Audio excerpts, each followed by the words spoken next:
freedom is never more than one generation away from extinction. We didn't pass it on to our children in the bloodstream. The only way they can inherit the freedom we have known is if we fight for it, protect it, defend it, and then hand it to them with the well-taught lessons of how they in their lifetime must do the same.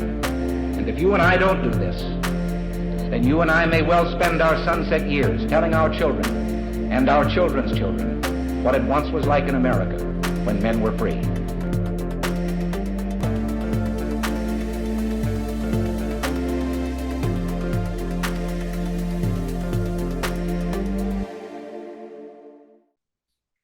Hey everybody, welcome to episode number 408 of Gun Freedom Radio, where we engage, we educate, and we inform.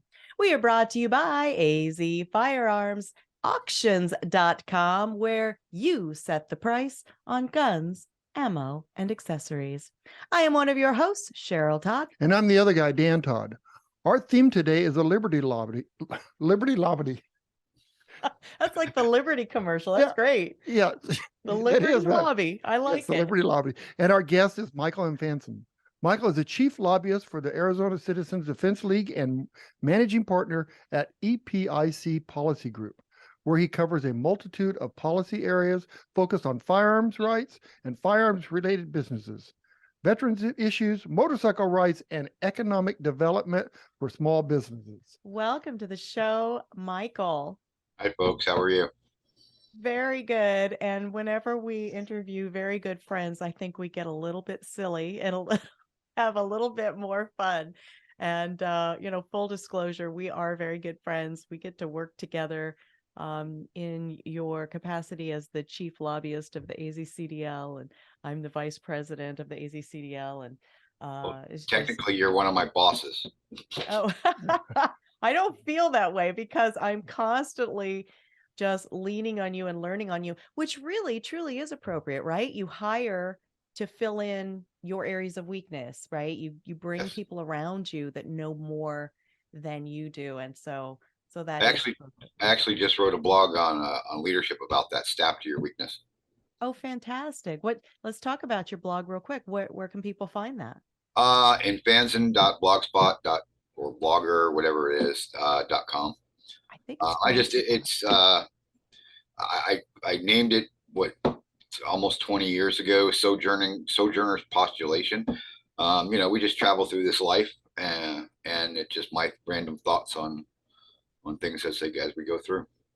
I love that. So you were joking about, you were kind of joking at the start about things, and I think Michael's job is probably one of the most serious jobs that you could have. I mean, it's so important. The things that you do under the table, no one sees. Right. Not under the table, not under, but behind the scenes. Again, we're joking, but behind the scenes that no one even could imagine the things that you do. It's true. So what is a nice guy like you, Michael, doing in a business like being a lobbyist? Well, it happens when you go to law school and don't want to be an attorney. Nice. When you have a little bit of integrity. Now, seriously, it's about service above self. I was in a service organization in high school called Interact, which is sponsored by the Rotary Club, and it just kind of led from there. I was in Interact for my entire high school time. Joined the Marine Corps and just kept serving our community through pastoring a church, through working in the education field. I was a college counselor for over 10 years, helping military go to school. So just kind of leans into that. So he served from high school till now. He's still serving. Yes, and thank you for your service. Yes. Absolutely. So you used two particular job descriptions in one sentence. You said lawyer and lobbyist. So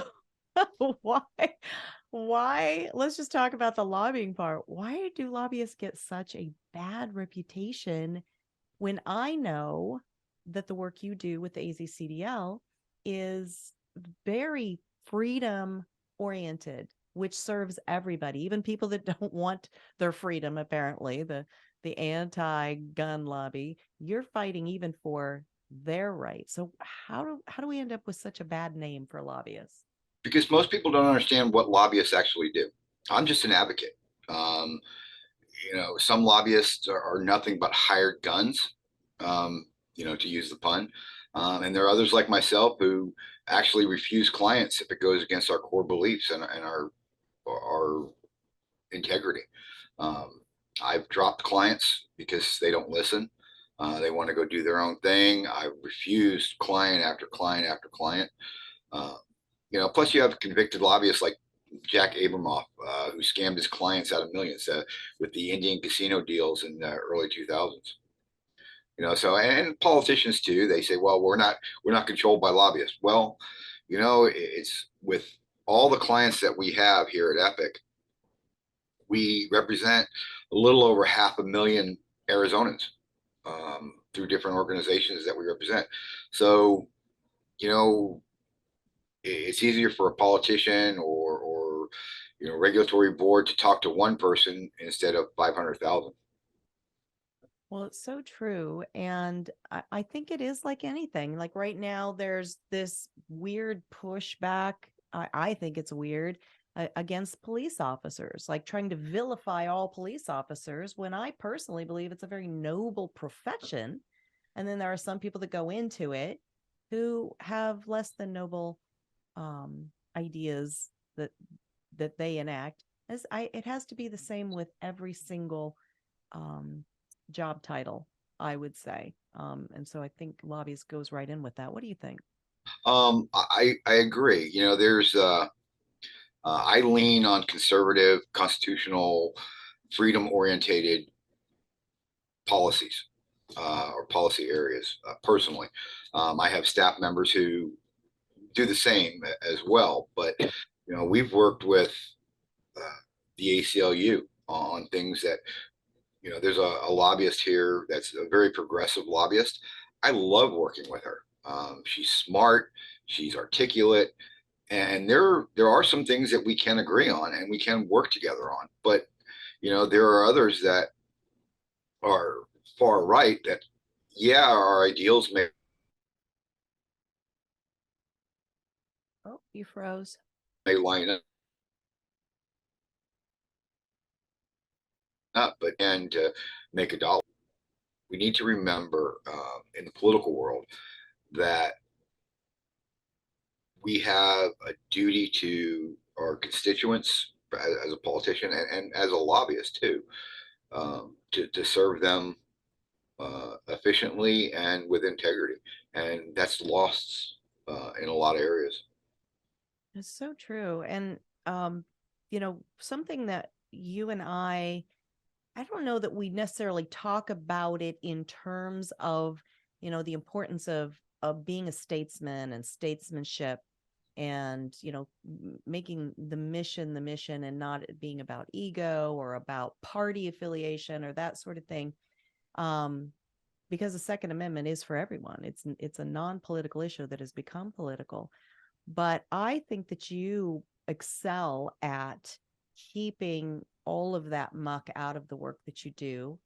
And, sometimes on the side, we might want to, I'll say me, I might want to make a joke at the expense of maybe one of our more liberal politicians or whatever. And you always give me a real good check on that. And you say, now look, this person may not work well with us on guns, but I have an awesome relationship with them. Like you just said about the progressive lobbyist, an awesome relationship with them for maybe the veterans things or maybe the motorcycle work that you do. And I think that's a rare quality. And I appreciate that about you. It helps check me when I'm feeling a little frustrated and frisky. And that's a good thing to have a friend like that. Well, we forget there's such vitriol in politics to stay in policy. I'm honestly, I'm a registered Republican, have been since I was 18 years old. My first vote was for Ronald Reagan in 1984. and I've been a state committeeman for the party, a PC for many years as well. But I have Democrats who, because I am so nonpartisan when it comes to lobbying, I have Democrats ask me if I'm a Democrat, and I get invited to Democrat events. And Republicans ask me, "Are you a Republican?" And most of them know, because I've invited them to speak at events and things. But it's yesterday there was a Veterans Caucus meeting at the state Senate, and there's a state representative who is a Democrat who actually ran a couple of our bills this past year, and one of them was a tax cut. And I tease her. I said, you're the only Democrat that'll ever, run a bill for lowering taxes. And she laughed. She goes, well, um, so it's you can joke if you have the relationship with some of them, but it's a relationship building profession, I guess. I like that. That's really good because, you don't want to burn bridges. There's always going to be issues out there that you're going to want to talk to them. And that's amazing. I think my tongue would be bit in half because I have to bite it so many times. But I really respect that you can walk into an office of a Democratic person and talk to them, and it's not a label. You can just talk and work the issues out. That's pretty awesome. Well, I'll give you an example. I was in Washington, D.C. last week, lobbying on the Hill, and had a really great meeting with Senator Kelly. Now, we know that he is anti-gun. His wife is Gabby Giffords, and they run the Giffords Institute, which is extremely anti-gun. I did not bring up firearms at all in his office because there's no way that we can even come to an understanding and a compromise on anything when it comes to that. However, we talked about motorcycling and electric motorcycles, and I invited him to come out and ride an electric motorcycle, and I would set it up. So it's building that relationship to be able to do that. And he signed on to a veterans legislation proposition that I carried to the Hill. So it's you need to pick and choose your battles, and there are certain things that's not the hill that I'm going to die on, because we can always find friends somewhere else. And besides that, it keeps the door open. I mean, so Mike Kelly, he knew that when you came in there that you were pro-gun, and you knew that he was anti-gun, but yet you guys were able to talk, and a conversation may come later, as they feel comfortable, and maybe there can be some persuasion there, or at least some ideas. Never know, but if you are the one that shut the door, then that's on you. And so that's again that statesmanship and keeping the main thing, and you're very good at that, Michael. Thank you. And you're welcome. Thank you, because you're a credit to the AZCDL and every organization that you represent. And so let's just talk about that, because we've peppered the conversation with the motorcycle lobby. Like, what the heck is a motorcycle lobby? Because nobody's trying to ban motorcycles, and they are trying to ban our AR-15. So help me out here. Well, actually, there was a bill in Congress in the early 70s that wanted to ban motorcycles from freeways and U.S. highways. Really? Yes, like and that's every kind, not just like dirt bikes, but like every kind. Really? That is where a BATE, which started out as a brotherhood against totalitarian enactments. That was the original acrostic for it. And that started in the early 70s, and it was the chopper riders from Easy Riders and things, the old Harley riders started with that. But in the early 70s, they really tried to outlaw motorcycles from federal highways. So they fought back against that, and the motorcycle lobby's been here ever since, fighting. And there's a lot of rights that are restricted with motorcycle riders. I mean, the helmet law, I'm not saying I'm for or against it, but there's a lot of laws that come up on motorcycles. Riding in the center lane, in between traffic. You just worked on a bill with that, didn't you? Yes. I wrote the Arizona lane filtering bill that passed and signed last year. That we were the fourth state in the nation to have that enacted, which is I'm very proud of. And it wasn't about that. And there's has to be there's misconceptions on bills. You know, when I write something, it's supposed to be for the good of the entire state, not just one particular group of people or anything else. And at the time, there were 40% of motorcyclists that were killed from rear end collisions at stoplights. So how do we mitigate that? Well, allow the motorcyclists to kind of ride the line in between and have the protection of the cars around them. And so far it's worked. I've talked to Phoenix and Glendale and Peoria and Tempe police officers, and they've had a significant reduction in rear end collisions when it comes to motorcycles. And we still have the crashes every day on the road. So, you know, we one step at a time and trying to figure that out. But my goal is to have 0 motorcycle fatalities in Arizona. Well, that is so interesting and so important. And then you said you work on veterans issues, and so, you know, I mean, that it could be as wide and broad and tall as your imagination is. So, do you have like a particular focus with veterans issues? I've been focusing the last few years on veterans' mental health, and it kind of bleeds over into the veterans' homelessness issue. We just had I wrote a bill that was carried by Senator Shope this year, who is head of the Senate Health and Human Services Committee. He kind of picked up the ball when Senator Bartow wasn't reelected for mental health issues. Ran a bill for a pilot program for suicide prevention.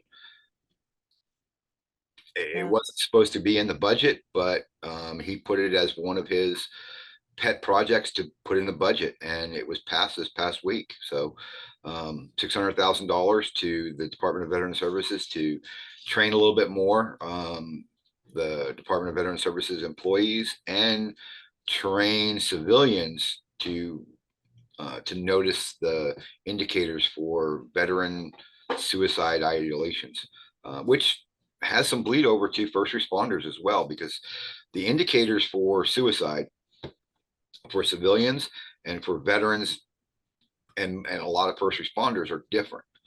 So we're trying to make sure that we can see the mental health issues from both sides and address mental health issues across the board. Wow, I was unaware of that. That's very interesting. We'll have to be talking about that. And then from that lobbyist hat that you wear and being able to interact with people of all different, you know, elements along the spectrum of politics, there was something that had come up, I remember this past year, that one of the politicians, without realizing what their actions were going to cause, I think were actually working against the veterans issue. And you were able to go in there and say, we need to rethink this. And we're able to have a positive, persuasive impact on that. Is that too private of a conversation to No, I won't name the legislator, but we were talking about the same bill. And there was a few legislators voted against it in a floor vote. And I was texting him during the floor vote, and I said, you know, you need to change your vote. And he said, well, no, this isn't a state issue, it's a federal issue.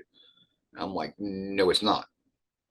And he goes, well, call me. And so I called him, ran down to the Capitol. My office is 20 minutes from the Capitol, ran down to the Capitol, couldn't meet with him because he had another thing. So he called me a little while later and we discussed it. And I said, look, this is the way it is.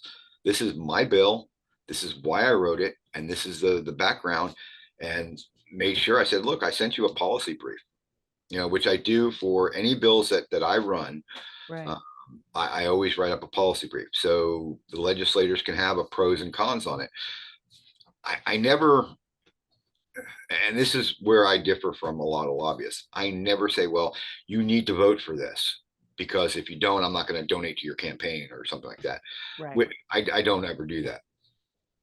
I support the lobbyists, both Democrat and Republican and independent, that support the organizations that I represent. But I always give the legislators the pros and cons, the good and bad, who's for, who's against, and tell them, look, make the logical, intellectual decision for what's best for your district. You don't work for me, you work for your constituents in your district.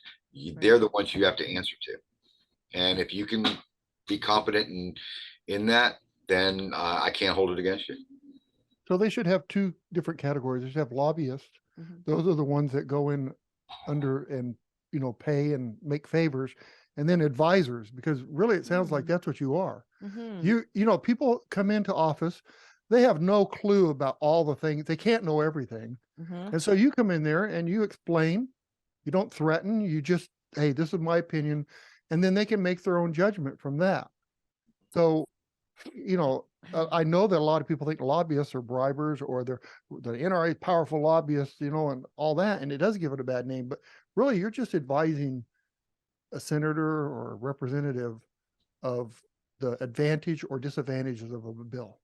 The art of persuasion. I advocate for my clients, and I do the best I can to, maybe there's a legislator that's on the fence, and to bring them over to our side of the fence, persuading them on what's best for not only their district, but for the entire state of Arizona, or whatever other state that I'm lobbying in. Right. Very good. So from your experience, are there certain bills that are maybe harder or easier to get passed? Absolutely. And that's a great question. Anything with money attached to it's difficult to get passed in Arizona. We have so many fiscal conservatives here. Even on the Democrat side of the aisle, there's a lot of Democrats that, depending on what part of the country, and they can be considered blue dog because they're fiscally conservative. They don't want to spend money. So anything that has any kind of appropriations attached to it is not easy to get across, because everybody wants lower taxes, but and smaller government and things like that. Easiest bills that help our veteran population, but it's not really quote unquote easy. There's still a lot of work that needs to go in those bills. Veteran bills are usually nonpartisan. You can get support from both sides of the aisle. Absolutely. And so, you've been doing this for a fair amount of time, I would say. And you've worked with a lot of different bills and a lot of different issues through different, years where there were, just the different legislators, the different governors, that sort of thing. Is there a particular piece of legislation that you feel extra proud of? And was it because it was so hard to get through, or just the impact that it had? Kind of unpack that for us a little bit. Great question. There are a few bills that I'm extremely proud of. Getting rid of civil asset forfeiture. I worked on that for almost 5 years, and it was a step-by-step process. Motorcycle lane filtering. That took me 4 years to get done. This veteran suicide prevention pilot program this session. It's any bills that we can make a serious impact upon citizens is I'm really proud of. I'm grateful for our the former President Dave Kopp for allowing me to take co-lead on the nunchucks bill a few years ago, and all the bills that expand freedom in our state. It's that bill was fun because I actually I went to Family Dollar and bought these toy nunchucks in red and blue, and when went into committee, I handed them all out to the Democrats and the Republicans in their color. And I said, well, now that you're holding them, you're a felon. So because of the strict language of the law. So that made it easier for us to get across, but it was that was a fun bill, and proud to have worked on that as well. Wow. Very clever. I like that. That was great. Don't try that with guns. Okay. Yeah. I actually have, because of one of the bills that we had this year, that Representative Bliss introduced about, you know, training for schools for safety for kids, no touch and walk away, get an adult. I actually went and bought a practice plastic pistol to show for next session. So. I think that that's an important thing because, you know, if we aren't teaching kids how to be safe around guns, which age appropriate, a lot of it is exactly what you said. If you see it, leave it alone, get an adult, you know, and then hopefully the adult has some training, you know, that they know how to handle it safely. And, yeah, it kind of brings me to my next question, I think, because, you know, Arizona has been fortunate that for many years we've had governors who were friendly towards the Second Amendment. Governor Doug Ducey, I felt, was a little squishy on the topic. But now our current governor is Katie Hobbs, and she's a Democrat, and I don't know why having the title Democrat automatically makes you anti-gun. It just boggles my mind that we've come to this place in our nation, but that unfortunately is where we are. And she has vetoed every good piece of legislation that you and I have worked on together this legislative session. And we're not talking about, you know, somebody came up with some idea, jotted it on a cocktail napkin, and tried to get it passed as a bill. Bills go through rigorous vetting before they can ever get to a governor's desk. And for her to just be vetoing left, right, and center, it's, you know, it's politically driven. It's frustrating for those of us that have worked on the bills. And I guess what I want to ask you is there a way around that? Is there any way that we can unpoliticize the issue so that we really are just protecting our citizenry with good legislation, even if the word gun happens to be in it? That's a really good question. I try to work on language in everything we do. You know, words matter. Good legislation will always be good legislation, no matter what side of the aisle it's from. And I've seen some really good bills come from Democrats that aren't heard. And I've seen some really good bills from Republicans that aren't signed. I was extremely disappointed in 7 of our bills getting vetoed in April. That's more in 1 month than I've had in 10 years combined. Oh. But I think we just have to keep fighting for the members of our organizations that we represent and make better arguments and, you know, better persuasive arguments. You know, I think that's the thing. So that leads to a question I have for you. Without naming any names, Michael, are there some politicians, especially in Arizona, that just won't listen, that you just get so frustrated that you won't even go in their office? No names. Yes. There are a few. There are a few that are very antagonistic. You can look at my record and see me defeating their bills because, you know, people say, well, you're petty. Yes, I am. You piss me off. You know, it happens. You know, I'm a Marine. There's a quote about Marines, you know, no better friend, no worse enemy. So, you know, if you can say why you voted no on something and articulate that in an intellectual manner, I don't hold it against you.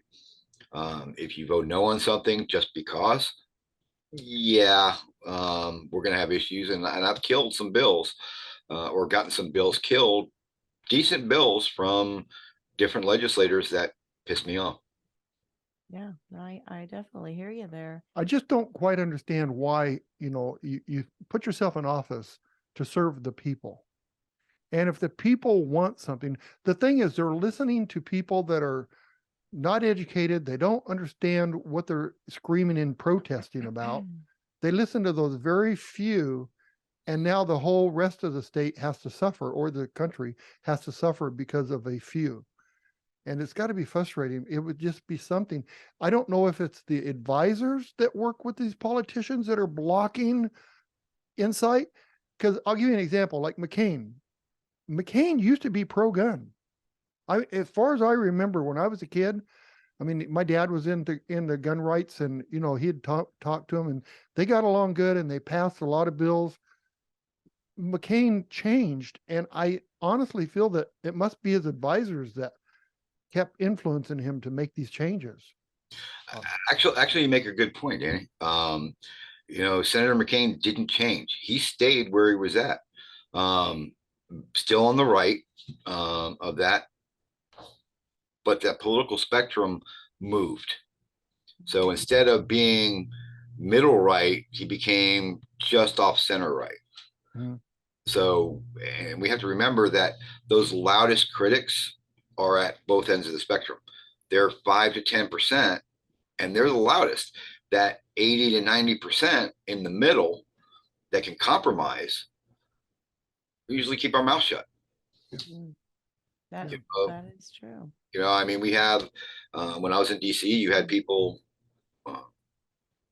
protesting at the Supreme Court. And every time I go to DC, there's always somebody protesting at the Supreme Court. We see on the left, we have, we call them, radicals or things like that. Well, you have it on the right as well, and they think they're right on everything, and they don't listen. They don't come to the table and say, okay, what can we agree on so we get good stuff passed? They're die hard that, it's my way or the highway. You know what? I won't work with you. And that's the hardest thing. And we have politicians who are like that as well. It's a shame. It is. And, we've kind of danced around this topic, but there are times when there's really good legislation, but it ends up getting killed or not supported. Maybe that's a better way to say it, because, let's say a Republican who is fiscally conservative is just like, it's the money piece. I don't want to say yes to spending more money, but I like the bill. Is that something that maybe the next legislative session you can massage the bill a little bit, or how do you navigate something like that? If it's my bill, and I believe in clean bills. I don't like getting a bill introduced and working on a bill that needs amendments. Right. It's rare that any of my bills will need an amendment. Mm-hmm. I may compromise a little bit if a stakeholder has an issue with a certain part. We can adjust that. But there's never any major changes to the legislation that I've written over the years. I do my due diligence for my clients to make sure that it's a clean bill, because clean bills get passed. I've seen, there's a lot of talk about our environment. Mm-hmm. And how bees are dying off.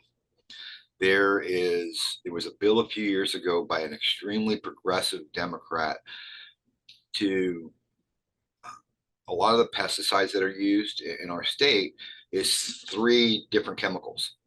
And one of those chemicals kill hives. Mm. Even with the other 2 chemicals, it's still a good pesticide. Outlawing that one chemical out of Arizona.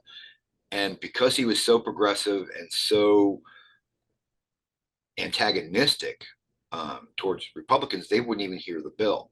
And I went to him, I said, this is a great bill. How can I help you?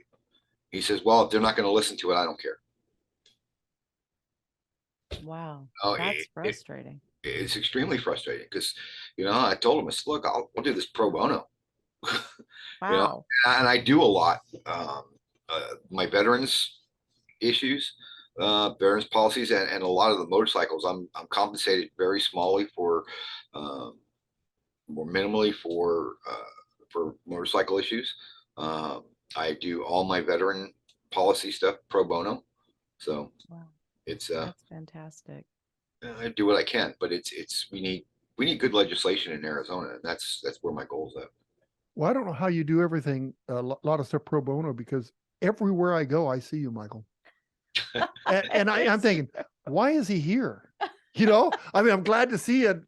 Don't get me wrong, but it's like you are covering so many things. And the other thing I see is you like Cheryl, you could talk to a wall and that wall is going to talk back. And it's amazing. I wish I had that. But it's you couldn't great. have two of us in the same house. That'd be impossible. I know she's been hanging around you because she's a lobbyist for me. I mean, she is like, she's doing what you do to the legislatures to me, and talk about budget cuts and all these other laws that she's creating. It's great. Great, honey. It's great. I'm glad I could help. Oh, it's no Right. problem. It's no Oh problem. my gosh. But anyway, you know, at the start of this, I said EPIC, really it's EPIC policy group. What is that? It's an acrostic. It came out of a book I read many years ago by Leonard Sweet. And EPIC stands for E is experiential, experiencing the process. P is participatory, getting people involved in the process. I is imagination, thinking outside the box, being a solutionary. And C is Christ-driven. So Awesome. it's everything that we have to do is kind of, gives glory to God. Awesome. That's amazing. I think we need more people with that mindset and that heart set. Yeah. With Christ and thinking out of the box. So, I mean, it's so hard to get people to do that anymore. So true. Well, it requires critical thinking skills, which I don't think they're even teaching in our schools anymore. It's craziness. Yeah. But we do need to start wrapping up. Why? I don't But know we know why. him. I don't want to. I could talk to Michael all day. But you were in DC recently. You did talk with Mark Kelly, Senator Mark Kelly. I know you had planned to talk to our Senator Kirsten Sinema. And sometimes we don't get to see the people themselves. We talk to their aides, and that's powerful as well. Just tell us a little bit about your adventure in the swampland.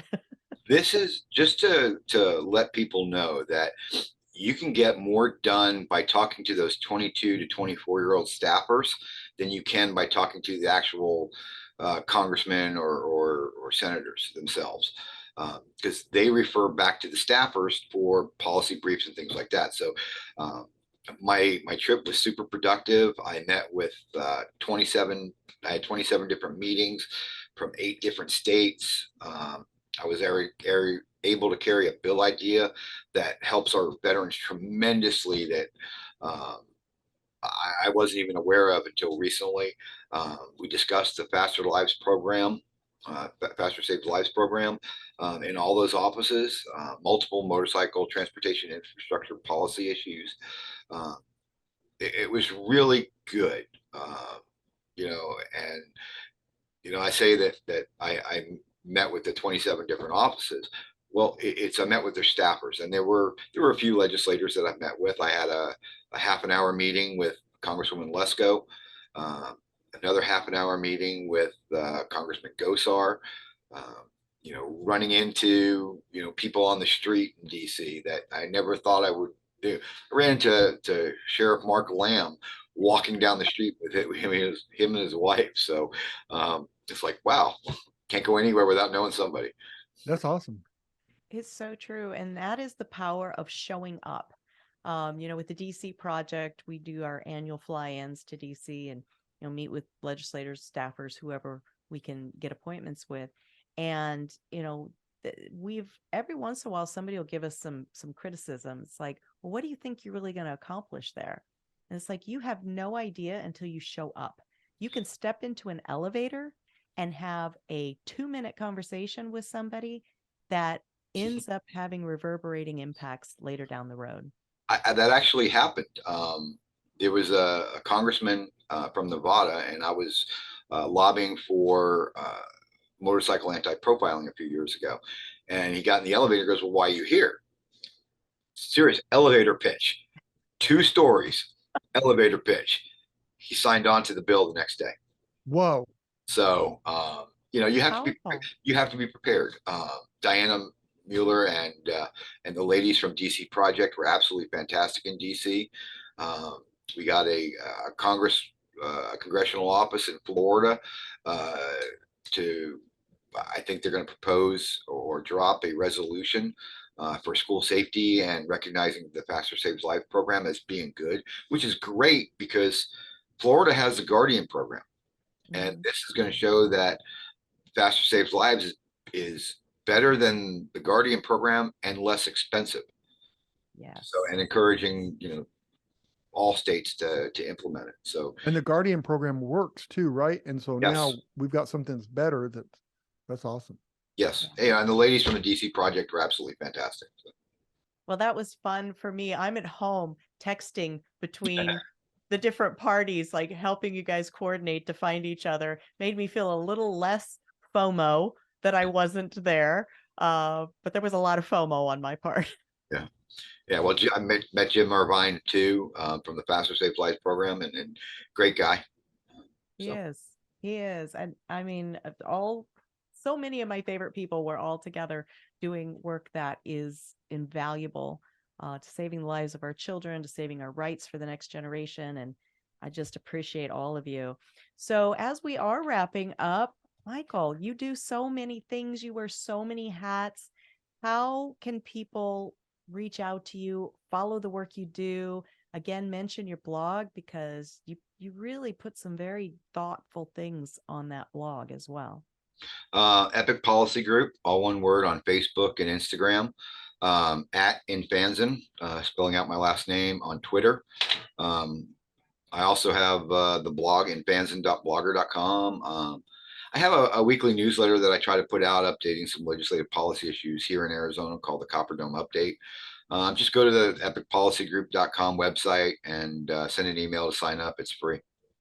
That is fantastic. And those looking that are not watching the video, his last name is spelled Infanzon. Perfect. And you can look him up there. Thank you for doing that. Thank you for all you do, Michael. It's an honor and a privilege and a joy to get to work with you, and a blessing to know you.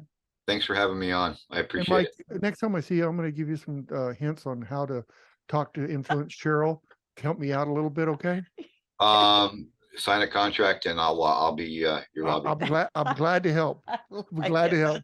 Nice seeing you, Mike. Thank you very much. Seeing you guys. Bye-bye. God bless. Bye-bye. Oh man, that's great, babe. He's great. And I have a hard time because, and I'm going to use him as an example. I want to be like him. Okay. And I do label people like Democrats are the bad and the Republicans are the good. And how am I ever going to get to talk to a Democrat to really have a level conversation with that thinking? Mm-hmm. But it's hard. It is hard. Like, I'm going to do it because, like, there are certain politicians that I don't even know if I could be in the same room with them. But how am I ever going to influence one? I'm not going to do it by doing what I'm doing right now. Right. Well, let's be fair. I mean, there are some people who have the big R on their chest that No doubt. People we wouldn't particularly we went to it's as individual as the person. We went to Washington, D.C. and we met two Republicans, I will not say their name, they're no longer in office, that gave us smoke and screen, and I really was happy to have known them and go to have the meeting. I was very proud of that. And then when I saw them later and I really got to know what they were doing, I was embarrassed that I even had any. So yes, Republicans, there's some Republicans the same way. Yeah. So but just, keeping the open door policy, like Michael was talking about, is important. It's good to have people in your life that will check you on that, and make sure that you're not getting just too black and white in your thinking. And just like businesses, if we have our auction house and we were open to the public, and every once in a while I'd put a stab in at a politician, and my daughter would come and screaming at me, "Hey, you can't do that, blah, blah, blah." And I said, "Yes, I can. It's my auction house. I can do what I want." They brought me insight, because here's the thing. If I don't address that, then I don't have an enemy. Okay. But as soon as I label somebody and I say something, there may be 99 people that are Republicans in there, But that one Democrat, now I've made him make a decision whether to leave or never come here again. And so what gain did I have by doing it? Right. I had That no felt gain. good for a second, It, right? not even To that. earn It the didn't. It wolves, just, as they say. it's just, there's no gain in it. So, I really feel bad about that. I mean, and there are some Democrats that I like. I'll just put that on record. I think some of the things that they think about and are trying to do are good. But it's just be good with everybody, you Well, know? I think it's, again, with the advocacy that we do with the Second Amendment, there, with it, let's say the DC Project, because that's where I work the most with people across the spectrum, the political spectrum. There could be 99 things we don't agree on. If we agree on the Second Amendment and they're working just as hard as I am, then that's where we're going to spend our time and our focus and work on building that relationship. Right.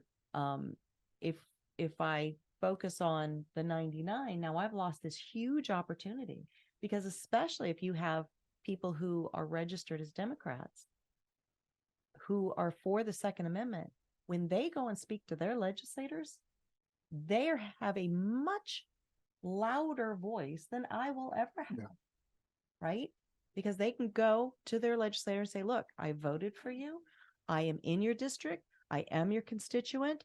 And here's the thing. I value my rights to own and keep and bear arms. That's important. And if we just close that whole door, we are cutting our nose off to spite our face. But I think we're saying it wrong when we say Second Amendment. Really, it's the Constitution. If all the politicians would follow the Constitution, they'd have all the respect they could get from me. Yeah. Just the Constitution alone. Follow the Constitution. I mean, it's not just the Second Amendment.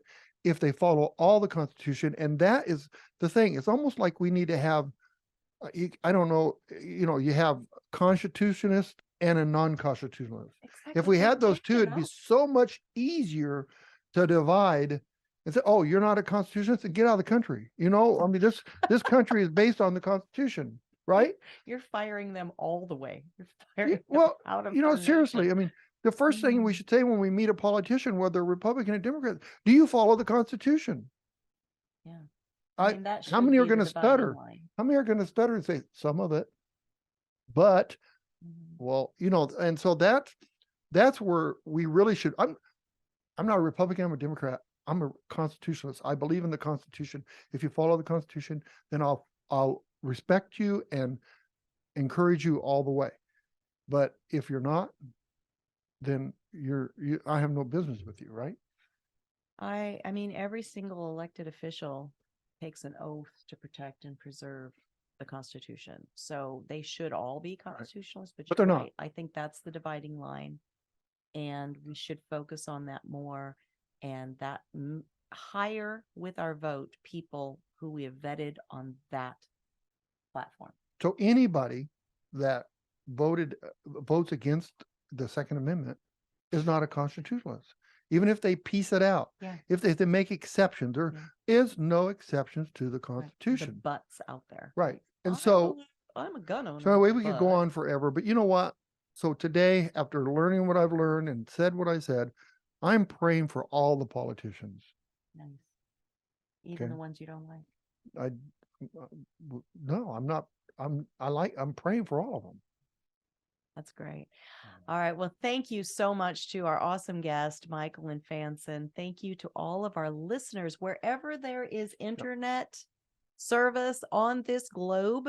We have people who are tuning in, who are hungry for this information, who want to know more about our subject matter experts, and we appreciate you. If you want to rewatch this video or go and watch any of our videos from over the years, go to gunstreamer.com, YouTube, any place you find your video content. But be sure to please click the subscribe and the notifications button, because not only will you get new content post haste, but you also will be telling that platform that this is the kind of content that's important to you, and hopefully will be less inclined to get culture canceled. Yes. Right. So please do that. If you want to listen to the audio only version, because maybe you're out for a Sunday drive or cutting the grass or whatever it is you might be doing, go to our website, GunFreedomRadio.com. Click the On Demand tab and Binge listen to your heart's content, darling. Love it. All right. If you want to learn more about every guest we've ever had, photos, bios, links to their work, go to the guest tab. There's a huge body of information there. And when you spend time there, we don't hate that. All right. Until next time, we are going to pray for everyone. our nation. Yep.